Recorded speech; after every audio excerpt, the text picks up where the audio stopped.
Aderir ao Papa. Enviada em abril de 2005. Local: Rio de Janeiro, Rio de Janeiro. Idade: 28 anos. Escolaridade superior completo. Prezados irmãos em Cristo Jesus, nesta hora em que oramos e agradecemos a Deus nos ter dado por 26 anos um Papa tão dedicado à sua missão como foi o saudoso João Paulo II, e também pedimos que ele acolha a alma de nosso recém-falecido pontífice, gostaria de lançar algumas perguntas que os membros da Associação Montfort, conscientes de seus deveres de católicos, saberão responder sabiamente. Nosso dever, enquanto católicos, é aderir totalmente ao Papa, guardião maior da fé católica, apostólica e da moral, não importa quem seja o Papa. Todo Papa é infalível nessas tarefas primordiais, guardar a fé e a moral, pois tem o Espírito Santo como orientador, e o próprio Jesus prometeu a Pedro com relação à Igreja: as portas do inferno não prevalecerão contra ela. Convenhamos que a apostasia por parte do Papa ou da Igreja seria a maior prevalência das portas do inferno possível, mas é a própria Trindade Santa quem providencia a fidelidade do Papa e da Igreja. Sempre foi assim, e assim continuará sendo. É por isso que apoio o slogan que li certa vez no portal da Montfort: Viva o Papa! Sou contra slogans tipo Viva Leão XXIII, Viva Pio XXI, Viva Pio XXII, Viva João XXIII, Viva Paulo VI, ou mesmo Viva João Paulo II, pois, ao meu ver, isto pareceria apenas uma adesão exclusiva ao ocupante atual da Cátedra de Pedro, parecendo que o compromisso se encerraria com a sua morte, não havendo compromisso com os papas dos pontificados seguintes. Aderir exclusivamente ao Papa do tempo presente, sem aderir incondicionalmente aos seus sucessores, é a atitude típica destes hereges e ou pagãos que elogiam o Papa quando ele faz algo que lhes agrade, e logo depois o criticam quando o pontífice os desagrada. Sabendo que a fé e a moral são os únicos pontos que unem perfeitamente todos os papas, devido à assistência do Espírito Santo e às promessas de Jesus, é possível apontar várias diferenças entre os papas, nos pontos secundários ou seculares, ou seja, que não envolvem fé ou moral. É por isso que falam tanto que o clero atual, incluindo os membros do conclave, se divide nestas questões secundárias em conservadores, moderados, progressistas e outros adjetivos usados pelos intelectualoides de plantão ao bel prazer. Já que fiz a exposição prévia dos motivos de minha pergunta, posso agora lançá-las. Qual será o posicionamento da Montfort perante o próximo Papa? Se ele continuar permitindo a existência das apostasias milenaristas e ou carismáticas, e suas orações em línguas, suas semelhanças com o adventismo, etc., dentro da Igreja. Se, pelo contrário, ele combater essas apostasias milenaristas e ou carismáticas, se ele continuar permitindo a existência dos grupos católicos influenciados pelo marxismo, pelo comunismo, ou teólogos de libertação e outros grupos.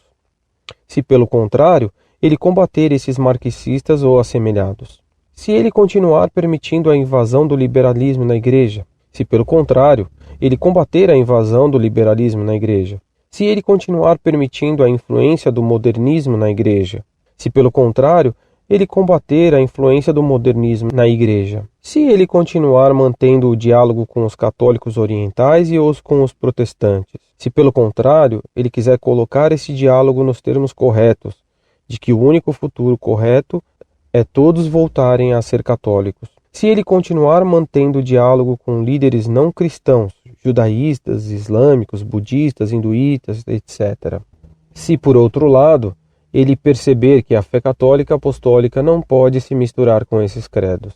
Talvez alguém me pergunte: então você não gostou do pontificado de João Paulo II, pois ele permitiu isto tudo e participou pessoalmente de alguma dessas coisas. Eu respondo: gostei do pontificado de João Paulo II, sim. Não só do dele, mas também dos de Paulo VI, de João Paulo I, e estes três, os papas da Igreja nesses últimos 30 anos de vida, de São Pedro e de todos os outros, porque todos foram fiéis àquela promessa de Cristo Jesus e mantiveram intactas a fé e a moral transmitidas aos apóstolos. E é isso, somente isso, que me importa com relação a qualquer papa. Quanto aos outros aspectos dos pontificados de João Paulo II, De todos os antecessores e de todos os sucessores, prefiro deixar o julgamento para o juiz dos juízes.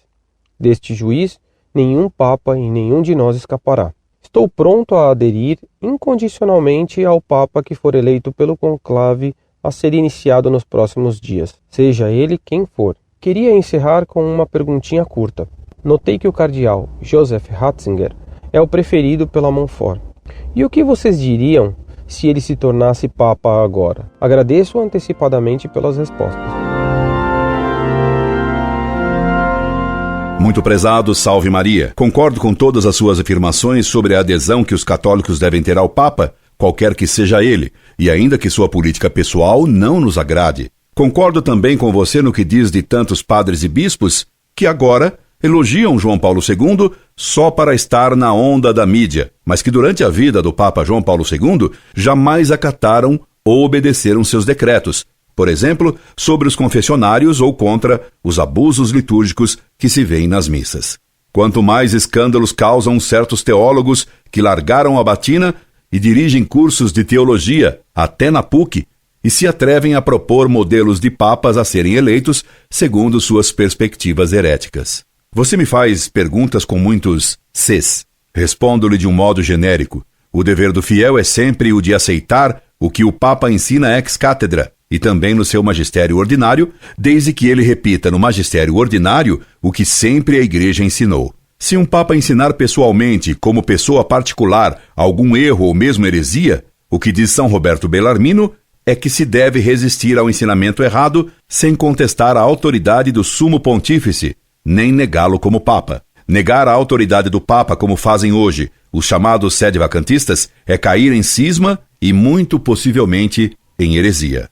Nesse sentido, a Montfort não tem preferência por qualquer cardeal atual para ser eleito Papa. Aquele que for legitimamente eleito será o Papa, e a ele nos submetemos antecipada e inteiramente.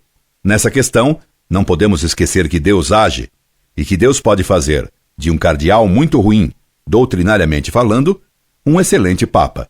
Pois se Deus pode fazer das pedras filhos de Abraão, por que não poderia fazer de um cardeal mau um santo pontífice? Oremos pro pontífice e pela Igreja. Sempre. Incorde Jesus Semper, Orlando Fedeli.